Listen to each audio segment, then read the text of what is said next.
And just who is it that says? It says, when it is said, I am the one or the ones who do and should say. I am the one or the ones who do. I'm the one who does and should say. Like this clip from Jordan Peterson. Let's watch and listen what he's saying now. Peterson is effectively giving a deconstructionist justification for storming Masjid al-Aqsa. He's doubling down. As we've said before, he's a closet Christian, or a Christian Zionist, I think is what the whole tweet says. So let's watch. There are prohibitions against prayer on the Al-Aqsa site. Christians and Jews are not allowed to pray there. In addition, there are injunctions against physical contact, even between husband and wife. But that presented a problem for me because I was talking when I was on the site, and it is true to say that I endeavored to pray while doing so. And just who is it that says, when it is said, I am the one or the ones who do and should say? And if my wife wants to play along, well, what does that even mean? Like, do you understand that sentence? No. All I can think about is, look at this worthless scum. Who cares about your opinion? This drug-addled old man who is a self-proclaimed evil capitalist. Who are you to say who can and cannot pray in Masjid al-Aqsa? Like, how dare you even open your mouth about the Islamic Holy Lands? And if you think you have authority to decide everywhere that you're going to pray on the earth, what stops Muslims from saying, okay, well, we want to pray in your household. We want to force our way into Jordan Peterson's, hypothetically, I'm not speaking in actuals. Nobody is threatening Jordan Peterson or his household. But hypothetically, if you take this stance, what is stopping Muslims from saying, okay, well, if you want to tread on our holy land, then what stops us from treading into your home and establishing our authority and praying in your house? And if our wives want to play along, whatever that means, then they can do that too. Yeah, I mean, let's use that logic. So I'm going to replay this sentence and see if we get it. And just who is it that says? It says, when it is said, I am the one or the ones who do and should say. I am the one or the ones who do. I'm the one who does and should say. Like, it sounds like that meme of Breaking Bad where he's like, I'm the one that knocks. Like, I don't know what's going on in his mind. I'm the one who knocks. This is not even grammatical. So this is like his shtick. Actually, I've always kind of felt this is that he's like a faux intellectual. Like, he tries to be more deep than he actually is. It's ironic for him to be anti-postmodernist, anti-Marxist, but the way he plays with language is exactly what the postmodernists do. And if my wife wants to play along, well, I am there. Can't I encompass her with a friendly hand? Draw her close? Can't I encompass her with a friendly hand? Like, you mean hold her hand? I think he means that, in Islam, there's gender segregation. That's the only thing I can get out of this. Like, yeah. If you over there, he's like, if I'm there, then I can't hold my wife's hand. If I'm in a religious place, I have to follow religious rules. If you were a sixth grader, the way that he's speaking now, you would get marked off for grammar. Yeah. So all he's saying is like, oh, first of all, who said you could just go walk around in Masjid al-Aqsa with your Zionist handlers? Number one. Who gave you permission for that? Number two, like, he's so bold, like, rather than being apologetic or being like at least embarrassed, like, for violating this for Muslims, he's doubling down and saying, yeah, I should be able to go wherever I want and hold the hands of my wife and speak when I'm supposed to be quiet. I should do, like, the arrogance of the guy. Like, he has this audacity. Like, I don't know how he thought this was a good idea. Like, does he expect to win like Muslim fans by talking like this?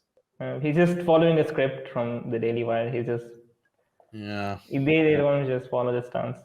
I'm thrilled to be there with her in that unlikely manner, seeing that remarkable place. And if while she is walking or talking, she stumbles or falls, is it improper for me to offer a hand or a prayer to help her along? And so What is he talking about? If your clumsy wife falls, okay, like there's another woman that can help her out. Like you don't need to be by the side of your wife. When you go and look at the churches and you see the kind of debauchery that is happening there, and the fact that a lot of people go to church just to meet people to fornicate, and this is well known, then you realize why Muslims do that, because this is a place of purity. This is a place to remember Allah. It's not a place for your perverse sexual desires. And we don't have a problem with women being in Masjid al-Aqsa. We have a problem with people invading Masjid al-Aqsa. We have a problem with people defiling our holy places. And if someone did this to the Jews, I'm sure Jordan Peterson would immediately be upset. But it's clear that he hates Islam and he's against Muslims. And Muslims should not follow this guy or pay him any attention. He's just a scumbag. With this Christian thing, I think he's trying to cater to his the modernized Christian audience, because that's what the Zionists like Ben Shapiro and Jordan Peterson, they'll speak against like woke stuff, like extremely woke stuff, but they won't speak against the liberalized conservative values. So that's the audience that follows them. These kinds of people is that they give people an alternative where they don't have to accept the most extreme aspects of modern culture, LGBTQ, transgender stuff. They give you this alternative, but what it does is, because people feel like they have that choice, it gradually liberalizes everybody. You know, in 10 years, these guys will only be conservative insofar as, you know, okay, yeah, we used to reject transgenderism. Now we only reject a male to female going back to male. You know, back in my day, it was a man could become a woman or a woman could become a man. But we didn't know about a man becoming a woman and then going back to a man. No. Too far. That's our conservative values.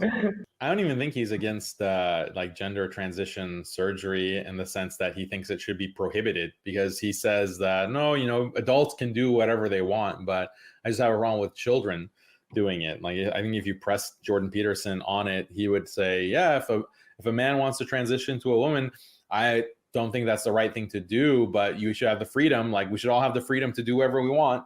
Yeah. Just like he draws the line at children, like, oh, children, like that's where the conservative line is basically. Like, it accepts everything except that one point. And in the future, that will most likely change as well. But the point that I wanted to make is that, would he say the same thing about the Wailing Wall? Because I was just looking up, like, if he visited the Wailing Wall in Jerusalem, which is Judaism's holy site, and on the Holy Wall in Jerusalem, they also practice gender segregation. Like, he can't go and hold his wife's hand and start talking in front of the Wailing Wall. That's prohibited. Yeah. So where's the consistency, Mr. Peterson? Like, let's see some backbone. Let's see. You want to lecture Muslim? You want to double down on Muslims and Masjid al-Aqsa? Let's see you hold your wife's hand in front of in front of the holy Wailing Wall, and have a conversation with your wife and hold her hand just in case she trips. You know, we know what Kanye has to say about that. Part 3. He should come up with a part 3 message to Jews. Yeah, he had a message to Christians, message to Muslims, but we're still waiting on part 3 of the trilogy. So it's gonna be a banger, I'm sure. Let's. I could feel a spirit of compulsion and force at work there at Al-Aqsa, and I was endeavoring not to subjugate myself to unnecessary tyranny while I walked and talked, trying not to be a craven slave. What the heck does that mean? It's like he doesn't know how the English language operates, and he just he gets these 2 words and he just strings them together, and it's supposed to be a sentence. It's almost like an AI is writing this stuff. It's not even sensical.